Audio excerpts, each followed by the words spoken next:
പ്രിയപ്പെട്ടവരെ, the straight line എന്ന ഈ ഒരു പ്രോഗ്രാമിലേക്ക് എല്ലാവരെയും ഹൃദ്യമായി സ്വാഗതം ചെയ്യുന്നു. കേരളം ലോകത്തിന് നൽകിയ മഹത്തായ മാതൃകകളിലൊന്നാണ് എയ്ഡഡ് വിദ്യാഭ്യാസ രംഗം. ഒരുപക്ഷെ സർക്കാരിൻ്റെയും സ്വകാര്യ മേഖലകളുടെയും ഇത്ര മനോഹരമായ ഒരു പങ്കാളിത്തത്തോടെയുള്ള ഒരു പദ്ധതി ലോകത്തിൽ തന്നെ അപൂർവമായിരിക്കും. കേരളത്തിന്റെ പൊതുവിദ്യാഭ്യാസത്തെ നമുക്ക് മൂന്നായിട്ട് തിരിക്കാൻ സാധിക്കും: സർക്കാർ സ്കൂളുകൾ, എയ്ഡഡ് മേഖലയിലുള്ള സ്കൂളുകൾ, അൺഎയ്ഡഡ് സ്കൂളുകൾ. കേരളത്തിന്റെ പൊതുവിദ്യാഭ്യാസത്തിന്റെ ഏകദേശം 60% എയ്ഡഡ് വിദ്യാഭ്യാസ മേഖലയാണ് നിർവഹിച്ചുകൊണ്ടിരിക്കുന്നത് എന്ന് പറയുമ്പോൾ തന്നെ സാക്ഷര കേരളത്തെ രൂപപ്പെടുത്തുന്നതിൽ നൂറ്റാണ്ടുകളായി ഈ വിദ്യാഭ്യാസ മേഖല എയ്ഡഡ് മാനേജ്മെന്റുകൾ വഹിക്കുന്ന പങ്കിനെ കുറിച്ച് ചിന്തിക്കുന്നവർക്ക് ഒരു ധാരണ ലഭിക്കും. 1803 കോട്ടയത്ത് ആദ്യമായി CMS മിഷണറിമാർ ഒരു പള്ളിക്കൂടം സ്ഥാപിക്കുന്നു. 1819 പെൺകുട്ടികൾക്കായുള്ള പള്ളിക്കൂടം. പിന്നീട് വിശുദ്ധനായ ചാവറപ്പിതാവിലൂടെ സംസ്കൃത വിദ്യാലയവും അതുപോലെ തന്നെ പള്ളിക്കൂടങ്ങളും വ്യാപകമാവുകയും കേരളം സാക്ഷര കേരളമായി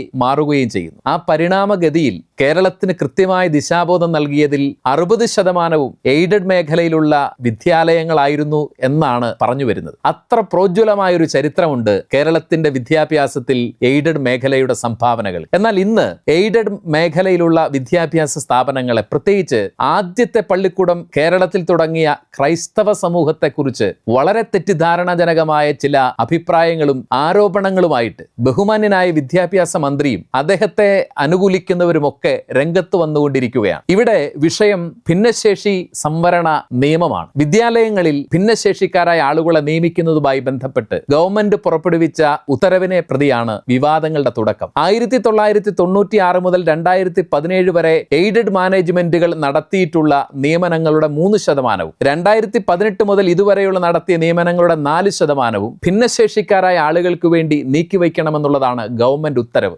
ക്രിസ്ത്യൻ മാനേജ്മെന്റുകൾ, വിശിഷ്യ സീറോ മലബാർ സഭയുടെ കീഴിലുള്ള രൂപതകളുടെ കോർപ്പറേറ്റ് മാനേജ്മെന്റുകളുടെ കീഴിലുള്ള എല്ലാ സ്ഥാപനങ്ങളും ഗവൺമെന്റിന്റെ ഈ ഉത്തരവ് കൃത്യമായി പാലിക്കുകയും അത് സർക്കാരിനെയും വിദ്യാഭ്യാസ വകുപ്പിനെയും അവർ നിർദ്ദേശിച്ചിരിക്കുന്നതനുസരിച്ച് എംപ്ലോയ്മെന്റ് എക്സ്ചേഞ്ചുകളിലും പത്രപരസ്യങ്ങളിലൂടെയും സമന്വയ എന്ന ഗവൺമെന്റ് വെബ് പോർട്ടലിലും ഈ വിവരം കൃത്യമായി രേഖപ്പെടുത്തിയിട്ടുണ്ട്. എന്നാൽ ഭിന്നശേഷിക്കാരായ ഉദ്യോഗാർത്ഥികളെ, യോഗ്യരായ ഉദ്യോഗാർത്ഥികളെ എയ്ഡഡ് മേഖലയിലെ വിദ്യാലയങ്ങളിൽ ഇതുവരെ ലഭിച്ചിട്ടില്ല.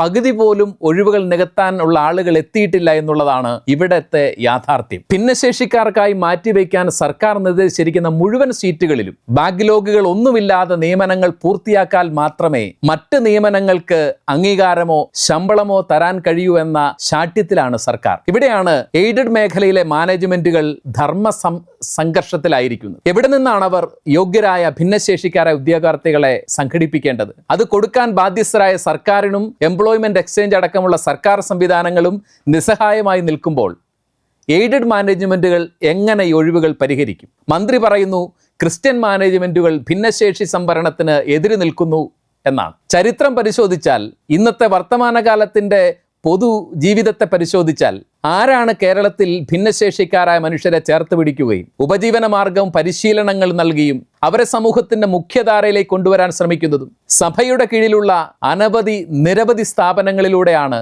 എല്ലാ തരത്തിലുമുള്ള ഭിന്നശേഷിക്കാരായ മനുഷ്യർ സമൂഹത്തിന്റെ മുഖ്യധാരയിലേക്ക് കടന്നു വരുന്നത്. സ്വന്തം മാതാപിതാക്കൾ പോലും ഉപേക്ഷിച്ച ആയിരങ്ങളെയാണ് സഭ സ്വന്തം സ്ഥാപനങ്ങളിൽ സംരക്ഷിച്ചുകൊണ്ടേയിരിക്കുന്നത്. ആ ക്രൈസ്തവ സമൂഹത്തിന് നേരെയാണ് ബഹുമാന്യനായ വിദ്യാഭ്യാസ മന്ത്രി നട്ടാൽ കുരുക്കാത്ത ഒരു പച്ചക്കള്ളം പറയുന്നത് അവർ ഭിന്നശേഷിക്കാർക്കെതിരാണ്. ഇവിടെ മറ്റൊരു പ്രധാന പ്രതിസന്ധി ഈ മേഖലയിൽ വരുന്നത് സർക്കാർ പുലർത്തുന്ന ഈ ഒരു ദുശാഠ്യമാണ്. ബഹുമാന്യനായ വിദ്യാഭ്യാസ മന്ത്രി പറയുന്നു മാനേജ്മെന്റുകൾ ഒഴിവ് റിപ്പോർട്ട് ചെയ്യുന്നില്ല. ഏതു മാനേജ്മെന്റുകൾ, ഏതൊക്കെ സ്കൂളുകൾ? ഇത് പരിശോധിക്കാനും അങ്ങനെ ചെയ്യാത്തവർക്കെതിരെ, സർക്കാർ നിർദ്ദേശം പാലിക്കാത്തവർക്കെതിരെ നടപടിയെടുക്കാനുമുള്ള അധികാരവും സാധ്യതയുമുള്ള ഒരു ഗവൺമെന്റ് പറയുന്ന ഈ ദുരാരോപണം എത്ര ബാലിശമാണ്. ബഹുമാന്യനായ മന്ത്രിക്ക് ഉത്തരവാദിത്വമുണ്ട്. ഏത് മാനേജ്മെന്റുകളുടെ കീഴിലുള്ളവയാണ് ഇതുവരെ നിങ്ങളുടെ നിർദ്ദേശങ്ങൾ അനുസരിക്കാത്തത്? അത് പരിശോധിച്ച് നിങ്ങൾ അവർക്കെതിരെ എന്തു നടപടിയെടുത്തു നാളിതുവരെ? സീറോ മലബാർ സഭയ്ക്ക് വളരെ കൃത്യമായി അഭിമാനത്തോടെ പറയാൻ പറ്റും, നാളിതുവരെ ഗവൺമെന്റ് പറഞ്ഞിട്ടുള്ള എല്ലാ നിർദ്ദേശങ്ങളും ഭിന്നശേഷി സംവരണത്തിലടക്കം കൃത്യമായി പാലിക്കുകയും അതുമായി ബന്ധപ്പെട്ട സത്യവാങ്മൂലം സർക്കാരിനെ അറിയിക്കുകയും ചെയ്തിട്ടുണ്ട്, കോടതിയെ അറിയിക്കുകയും ചെയ്തിട്ടുണ്ട്. ഭിന്നശേഷി സംവരണവുമായി ബന്ധപ്പെട്ട സർക്കാർ നിയമത്തിൻ്റെ നൂലാമാലയിൽ കുരുങ്ങി 16,000-ഓളം അധ്യാപകരാണ് ശമ്പളമോ ആനുകൂല്യങ്ങളോ നിയമന അംഗീകാരമോ ഇല്ലാതെ ഇന്ന് പെരുവഴിയിലായിരിക്കുന്നത്. അവരുടെ ധർമ്മസങ്കടവും കണ്ണീരും പ്രതിസന്ധികളും കണ്ടിട്ടാണ് അവർക്ക് വേണ്ടി നിഷേധിക്കപ്പെട്ട നീതിക്ക് വേണ്ടി സഭയ്ക്ക് സംസാരിക്കേണ്ടി വന്നിട്ടുള്ളത്. ക്രിസ്ത്യൻ മാനേജ്മെന്റുകൾ സമരരംഗത്തേക്ക് ഇറങ്ങാൻ നിർബന്ധിതരായിട്ടുള്ളത്. അപ്പോൾ ബഹുമാനനായ വിദ്യാഭ്യാസ മന്ത്രി പറയുന്നു, ഇത് സർക്കാരിനെ വിരട്ടലാണ്, ഇതൊരു രാഷ്ട്രീയ സമ്മർദ്ദമാണ്, തെരഞ്ഞെടുപ്പ് അടുക്കുമ്പോഴുള്ള ഒരു രാഷ്ട്രീയ സമ്മർദ്ദമാണെന്ന്. ബഹുമാനനായ മന്ത്രി ജനാധിപത്യ സംവിധാനത്തിൽ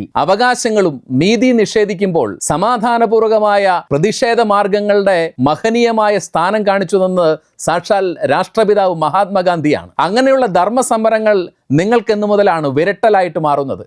വിരളുകയല്ല ചെയ്യേണ്ടത്, മറിച്ച് നിങ്ങൾക്ക് വിവേകമുദിക്കുകയാണ് ചെയ്യേണ്ടത്. സർക്കാരിനോട് ഒരു സംഘർഷത്തിനല്ല ഇവിടെ സഭയുടെ ലക്ഷ്യം, മറിച്ച് ഇത്രയും മനുഷ്യരുടെ 16,000 അധ്യാപക വേക്കൻസികൾ എന്ന് പറയുമ്പോൾ അത്രയും മനുഷ്യരും ഏകദേശം 50,000-ഓളം കുടുംബാംഗങ്ങൾ ഉൾപ്പെടുന്ന ഒരു വലിയ സമൂഹം, ആ സമൂഹത്തിന്റെ അതിജീവനത്തെയാണ് നിങ്ങൾ ഇന്ന് പ്രതിസന്ധിയിലാക്കിയിരിക്കുന്നത്. അവർക്ക് നീതി കിട്ടണമെന്നുള്ളതാണ് ഇവിടെ ക്രൈസ്തവ സഭകളുടെ ഉറച്ച ആവശ്യമെന്ന് പറയുന്നത്. അതിനെ രാഷ്ട്രീയ പ്രേരിതമെന്നോ മറ്റുള്ള ദുരാരോപണങ്ങൾ കൊണ്ട് ആ ധർമ്മ സമരത്തിൻ്റെ മുനയൊടിക്കാൻ നിങ്ങൾ ശ്രമിച്ചാൽ ആ കെണിയിൽ വീണ് നിശബ്ദരായിരിക്കുന്നവരാണ് ക്രൈസ്തവ സമൂഹമെന്ന് നിങ്ങൾ തെറ്റിദ്ധരിക്കരുത്. അങ്ങനെ മിണ്ടാതിരിക്കാൻ അടിമത്തത്തിലല്ല, സ്വതന്ത്ര ഭാരതത്തിലാണ് നമ്മൾ ജീവിച്ചുകൊണ്ടേയിരിക്കുന്നത്. ഭിന്നശേഷി സംവരണവുമായി ബന്ധപ്പെട്ട് ഈ നിയമത്തിന്റെ നൂലാമാലകളിൽ കുടുങ്ങി ഇത്രയും അധ്യാപകരുടെ ജീവിതം പ്രതിസന്ധിയിലായപ്പോഴാണ് NSS ഈ വിഷയവുമായി സുപ്രീം കോടതിയെ സമീപിക്കുന്നത്.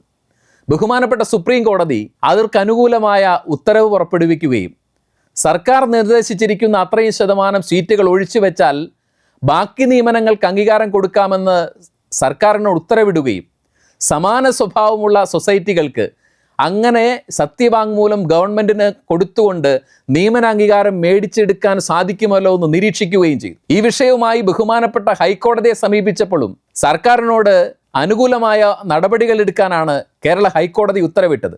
എന്നാൽ ഈ ഉത്തരവുകളെല്ലാം അവഗണിച്ചുകൊണ്ട്, കോടതിയെപ്പോലും അവഗണിച്ചുകൊണ്ടാണ് ഗവൺമെന്റ് കഴിഞ്ഞ ജൂലൈ 31 ഭിന്നശേഷി സംവരണവുമായി ബന്ധപ്പെട്ട് ക്രൈസ്തവ മാനേജ്മെന്റുകളുടെ മുമ്പിൽ നീതിയുടെ വാതിൽ കൊട്ടിയടച്ചത്. കേരളത്തിൽ ഇന്നൊരു ഇരട്ട നീതിയെ നമ്മൾ കാണുകയാണ്. NSSന് ഒരു നീതി, ക്രിസ്ത്യൻ മാനേജ്മെന്റ് മറ്റൊരു നീതി. എവിടെയാണെങ്കിലും പഠിപ്പിക്കുന്ന അധ്യാപകരല്ലേ, പണിയെടുക്കുന്നവന്റെ കൂലി സർക്കാരിൻ്റെ ഔദാര്യമല്ലല്ലോ, അവൻ്റെ അവകാശമല്ലേ. തൊഴിലാളി പാർട്ടി ഭരിക്കുന്നുവെന്നാണ് പറയുന്നത്.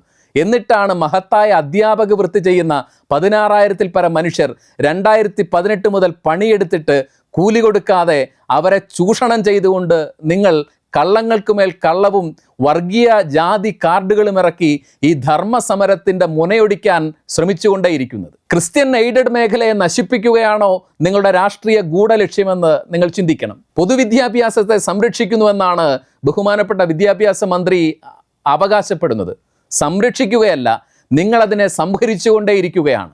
നിയമനങ്ങളിൽ നിങ്ങൾ നടത്തുന്ന കൃത്യതയില്ലായ്മയും പാഠപുസ്തകങ്ങളിൽ നിങ്ങൾ നടത്തുന്ന കടന്നുകയറ്റവും ചരിത്രത്തെ തന്നെ വളച്ചൊടിച്ചുകൊണ്ട്, കേരള ചരിത്രത്തെ തന്നെ വളച്ചൊടിച്ചുകൊണ്ട് നിങ്ങൾ നടത്തുന്ന അധിനിവേശങ്ങളും അധ്യാപകനെ മർദ്ദിക്കാനും മാത്രമുള്ള ദുസ്വാതന്ത്ര്യം വിദ്യാർത്ഥികൾക്ക് അനുവദിക്കുന്ന നിങ്ങളുടെ തലതിരിഞ്ഞ നയങ്ങളും കൊണ്ട് പൊതുവിദ്യാഭ്യാസ സമ്പ്രദായത്തെ നിങ്ങൾ സംഹരിച്ചുകൊണ്ടേയിരിക്കുകയാണ്. ആ സംഹാരത്തിൽ ഇന്ന് ഏറ്റവും അധികം ഇരകളാക്കിക്കൊണ്ടിരിക്കുന്ന അധ്യാപകർക്ക് വേണ്ടിയിട്ടാണ് സംസാരിക്കുന്നത്.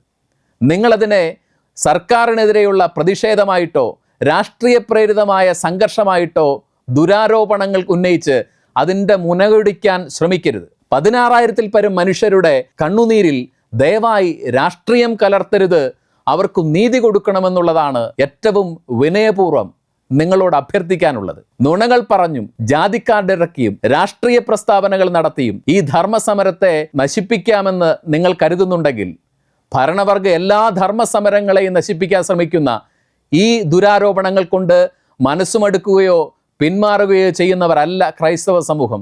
നീതിക്ക് വേണ്ടി ഏതറ്റം വരെയും നിലകൊള്ളാനുള്ള ആർജവത്വമുള്ള ഒരു സമൂഹമാണ് ഞങ്ങളുടേത്. അതുകൊണ്ട് തന്നെ നിരാലംബരായ, പ്രതിസന്ധിയിലായിട്ടുള്ള, ഉപജീവനമാർഗം വഴിമുട്ടിപ്പോയിട്ടുള്ള ഈ അധ്യാപകരുടെ അവകാശങ്ങൾക്ക് വേണ്ടി ഞങ്ങൾ ശബ്ദിക്കുക തന്നെ ചെയ്യും.